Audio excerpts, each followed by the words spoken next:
The People's Platform. A very good evening and welcome to the show. We're discussing the democratization of the practice of higher education as a national resource. And joining me for the first time on the show is Professor Sumathy Sivamohan from the University of Peradeniya. She's also a filmmaker, a writer, a theatre practitioner and a poet. Good evening to the show, madam. Yes. Lovely to have you here with us. Me too. Yeah. Let's talk about the higher education system in Sri Lanka. There are a multitude of issues that it is facing, both from within and from external parties, external factions. Speak to us about the university education paradigm as at now. Okay, I will probably go a little back to the historical moment of the establishment of higher education in Sri Lanka. It happened before we even obtained independence in 48. But in 43 there was the Kanangara report on higher education, which was a parliamentary report, and they devised the paradigm for the framework for education itself, but there was a good segment on higher education, and education was seen as a tool to empower the population of this country and also create an intelligentsia that is necessary for the new country, the new independent country, and also give ordinary people a path for social mobility, so they can, uplift themselves from from wherever they are, and also see and go into different professions, but also train themselves in such a way that they can create become part of the intelligentsia as a whole. So you might become a doctor, you might become a carpenter, but you might also be writing to the newspapers about various things, right? Or write a book, take part in a singing contest, but do it within this understanding of nation building. Right. And it's a collective effort. There may have been problems with it, but that was the vision. Okay. And today what we have is, and I feel very strongly about it, so today what we have is that vision of a collective effort of nation building is gone. Right. It might be somewhere there, but the thrust is you just become a cog in the wheel of the labor market. Right, and it's not a collective vision of creating an intelligentsia, but of people who would do multiple things, but become just a mechanical object where you would be just doing the same thing again and again. People could become a doctor. People could become a CEO. Okay. Right, but they could also, or they could become a clerk or something like. But they could also be a thinker and be in a conversation with other forces. But today our education is being dumbed down, so that we are, it's about proposal writing or grant writing or presentation. Okay. And only that. So we are being constantly told that our curriculum is not matching the needs of the country. But when we actually look at the needs of the country, what they're talking about as needs of the country is how do you just become part of the labor force? Right. Maybe at higher level, because these are university graduates, but the labor force. So what are the aspects that we're missing? Is it the critical thinking? Is it the dreaming? Is it the believing? What are the key elements that our education service has opted out of, which is detrimental to us? Okay, yeah, it is the core, it is the dreaming, it is the critical thinking. That so if you're studying geography, for instance, or I'm in English, but English is a bit different, so I am not drawing upon English here so much. But if you're studying history or philosophy or geography or something, you will read, you will become embedded in that discourse and have a conversation with other geographers, maybe other historians. Now what is happening, and it's still happening, because the changes have not become so drastic that we have completely overhauled it, but increasingly what we are being told is we don't need that geography, we need somebody who can be just do some rote work, who can speak English, do IT, and that geography part is getting less emphasized. Right. And that does not mean our graduates don't know geography or should not be knowing. It's still not, the change has not still occurred, but increasingly we are like doing IT and English and so on. But what the problem is, we don't learn English that way. We learn English by engaging with the discourse in geography or with the history. So I don't think the planners even know how to teach English. When they say your graduate is unemployable, this is a big issue. I told you about it before. So what they also saying is the arts graduate is unemployable. So, which is very destructive to the morale, the psyche of the arts graduate. I mean, they are not being treated as people, but as as an object. That's kind of it is expiry date, something you pick up at the supermarket and say, okay, this is useless. So when you say unemployable, you're killing that person's soul. Yeah, so there's a lot of negative messaging around this concept of the unemployable graduate. How do you deconstruct this conception? Okay, first of all, even before the crisis, we looked at some statistics. This was before the economic crisis, and we found that most of the jobs were in the garment industry and the security force, security guards and the security sector. Sure. Not army, not police, sure, but sure. and our graduates are not being equipped for that, obviously. They don't need a university education to be they need a different kind of skill. There's important skill, but you don't have to come to the so there's a total disconnect there. So where are the jobs? And the available jobs, where are they? They are in urban centers. Okay. Say Colombo, for instance, Colombo, Western Province, right? So we are catering to the broader constituency. So there's the discourse doesn't really doesn't address the reality of this country. And after the economic crisis, 500,000 jobs were lost last year, as we know. So when they say I'm unemployable graduate, they are, I think, focusing on the wrong issue, wrong place. It's the wrong thing. They should be, okay, what are we generating? And today we are having an economic recession, not only nationally, globally. Right, so I think what is happening, and education is seen then, you don't need to know a lot. You just need to pick up a certificate and do and then somehow manage within that and get a job. Right. Part-time, part-time is going to become more and more an issue, I think, with this economic problem, the crisis, right? So instead of addressing that, they are kind of focusing on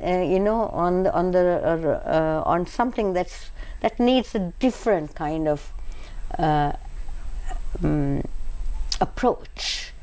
We are told that we're not born to pay bills, work, pay bills, and then die. What more is there to life, and why isn't this messaging going to the students as well? Because the students themselves also need to realize that they want something better. Students know that, at least our students know that, Okay. and they are struggling. I mean, they come from particularly in my faculty, Right. the arts faculty, they come from very ordinary walks of life. I mean, their parents might be farmers, they might be construction workers, right? But they have somehow, this dream is there, right? Or they may be, maybe a little upper, like teachers' children, lower middle class occupations, but there is a lot of dreaming. They know that. But when they come and they are told, you are not getting a job because something is wrong with you, your education, then they start wondering, right? But when they are in the university, they know that they are learning something, and maybe they are not learning it properly because we are being defunded today. So our classes are big, large class, the number, and they are not letting us hire more, and so there's a lot of pressure on the staff, and then because in the state system there's a lot of pressure on the academic community staff, where we have to, instead of we have to account for time minutely. Right. It's still on paper. It's still not come into our to the everyday life. But still, we are every week, every month. I have to say how many hours I have taught. And our life is not about just teaching. We are marking assignments. We are preparing for the lectures, and we are in constant dialogue.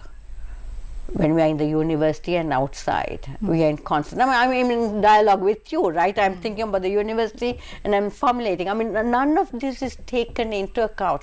So we are being treated, and it's not necessarily a bad thing, but we are being treated like machines who have to kind of 8 to 4. What did you do?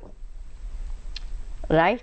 And by doing that, we are spending a lot of time trying to account for it, and not our primary duty, which is teaching. Sure. I have to do a lot more paperwork today, and there's innumerable committees, right?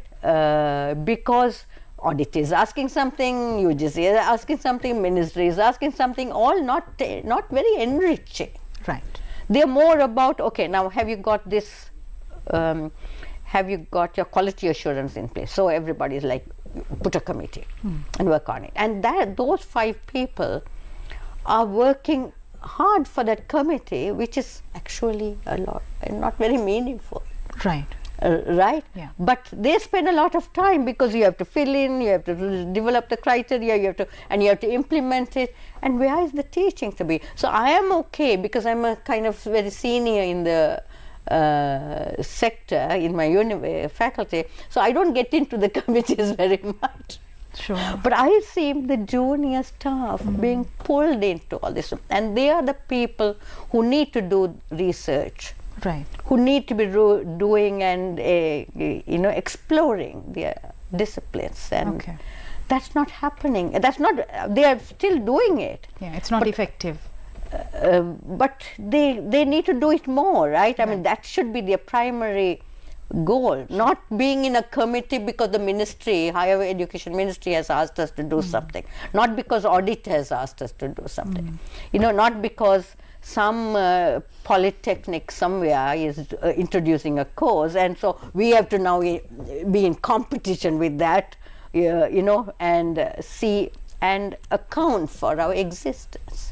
Right. We are in conversation with Professor Sumathy Sivamohan. We go in for a short commercial break. We'll be right back.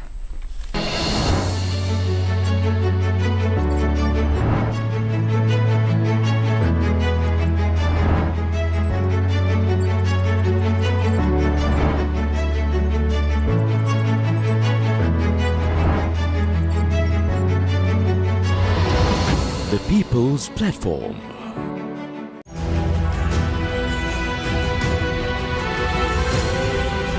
TV1. TV for life. China delivers 2 Harbin Y-12 planes to the Sri Lanka Air Force. Sri Lanka's army commander hold talks with Indian counterpart. Spike in dengue cases. Over 250 cases recorded daily. Teachers and principals launched joint protest along Parliament Road, demanding solutions to their issues. 9 killed due to cyclone Mijuan in India. Over 10,000 people in relief camps.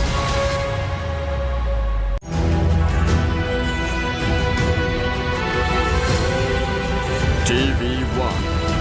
TV for life. Inflation, exchange rates, and the rise and fall of the stock market. Bringing you insights into the business world. Watch the Business Buzz every Tuesday at 9:30 p.m. on TV1.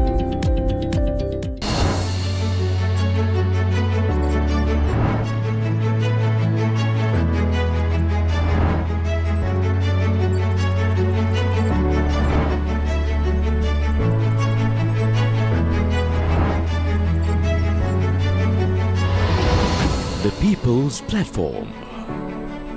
Welcome back. You're watching The People's Platform. We're in conversation with Professor Sumathy Sivamohan on democratizing the practice of higher education as a national resource in Sri Lanka.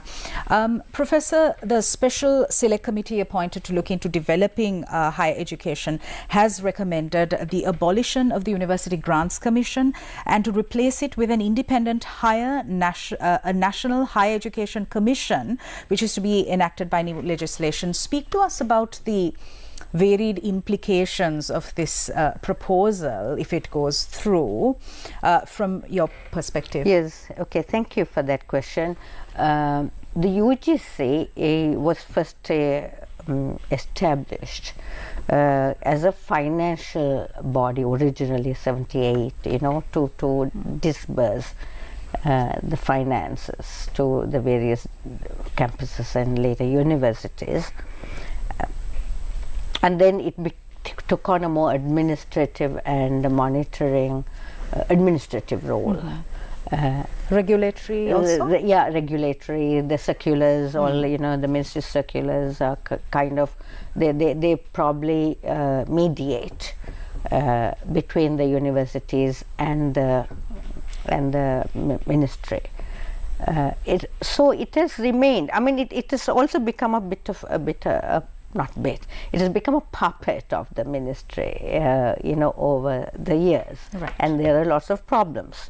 But at the same time, despite all that, it is a state body and is made up of academics.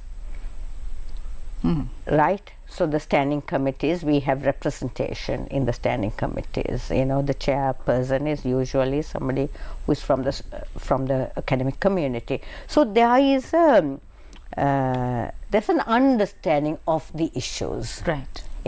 I mean, very often we are at loggerheads with the UGC. Nevertheless, it's a state body, and it's an academic body as well, because we have representation. Okay. At many levels. Right. Now with the new commission that's proposed, Counselor Commission, right? We are no longer the body. What's happening is there's going to be a disconnect. We are going to lose that connection with this body because it's no longer a purely state body. It will be appointed by the state, but both non-state higher education institutes and state institutes are going to be brought together and be placed on par with each other. And the members of the council or commission are going to be drawn from a variety of sectors. And that would mean they would not necessarily be accountable to us or to the people or to the state. So we will lose that direct connection to the commission. So if you have like somebody from the corporate sector, this is what we fear.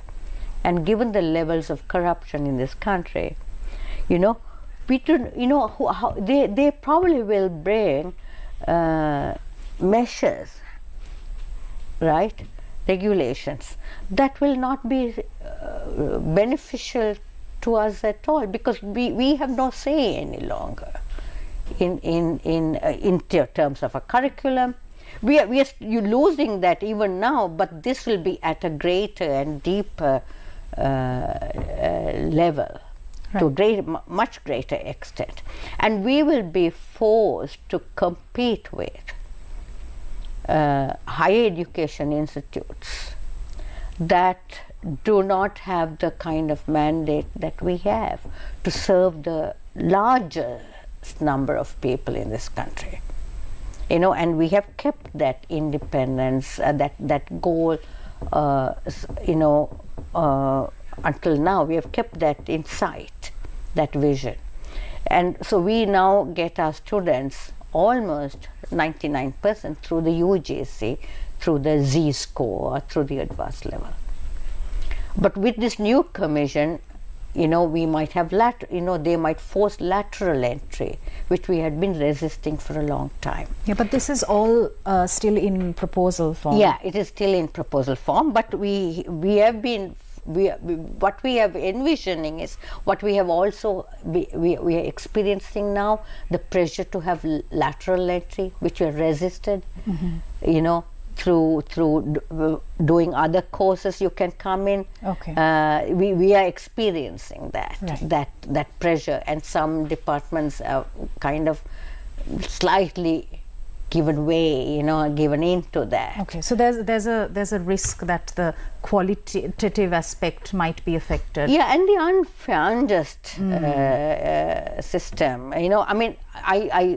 We have to be careful. The A-level system, I can't say it's very fair.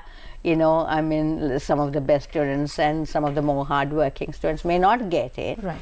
But still, it is at the moment the only criterion that gives a certain amount of justice to all the students, Sure. In terms of equity. Yeah, in terms of that equality, that in terms of a fair play. We don't have, I don't take a student because their father is a doctor or something like that. Sure, of course. Right? So this will, and then also, so that is individually, it's a bit on the kind of subjective side. But what about fee levying? We have our student. We are free.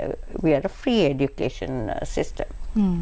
But with this, we are going to be experimenting with levying fees, because there's going to be a lot of, because we are no longer governed by a purely state institution, the UGC. We are going to be, it's actually private. It's not about a private university. The attempt now is to privatize state university, which is. But there is nothing on paper, right? As at this moment, it's still in proposal form. Yeah, but we are experiencing that, and I will tell you, we have an external degree. We Peradeniya and many universities have external degrees. And when Peradeniya was the first to start an external degree, it's there in the art stream and the science streams. It was started as a service to people, working people who have missed out on getting a degree for a variety of reasons. Maybe they were playing the fool when they were young, or they had to look after their family and they couldn't, right? So it was increasingly, it's becoming a money-making thing. There's an immense lot of pressure on us to raise the fees for that. Not only that, the new directives are forcing us to start an external degree that is taught.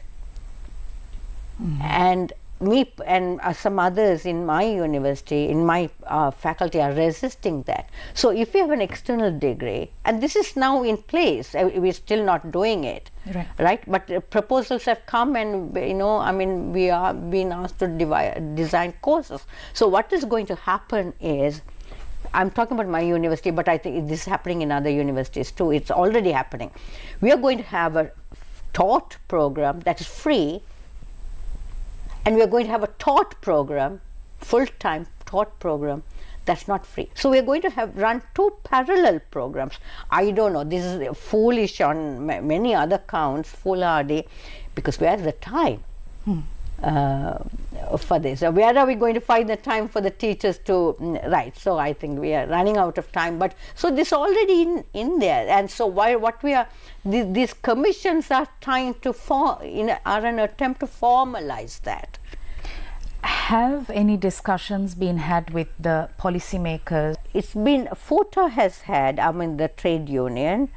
I have had some time back, we have had with some parliamentarians. Right. In 2000, when was that? 2017, 2016, a group of us went to see the parliamentarians, and there was an oversight committee on making SITEM the paradigm for all of us. There was taking SITEM paradigm and using it for the entire university. So we were very, we thought that was a very dangerous document. So few of us went to the parliament, the oversight committee. Don't you think that even for this issue, academics we need are to trying. engage with we very directly yes, the policymakers? We are trying, but are the policymakers willing to listen to us? I mean, are they even giving us a... I think the conversations definitely need to be had, because these kinds of proposals can't be brought in without direct consultation. That's what is happening, right? I mean, are we being consulted? Not just the academics, but anyone else. I mean, other sectors, are they being, labor reforms, are they being, other workers being consulted on labor reforms that are that are being put in place? They are not.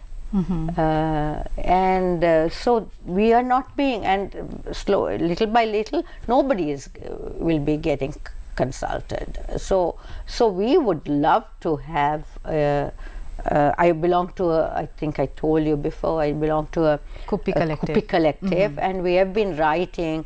So you have written to the Minister of Justice regarding this issue? My memory is easy. No, I don't think we have. But some of us have had programs like this.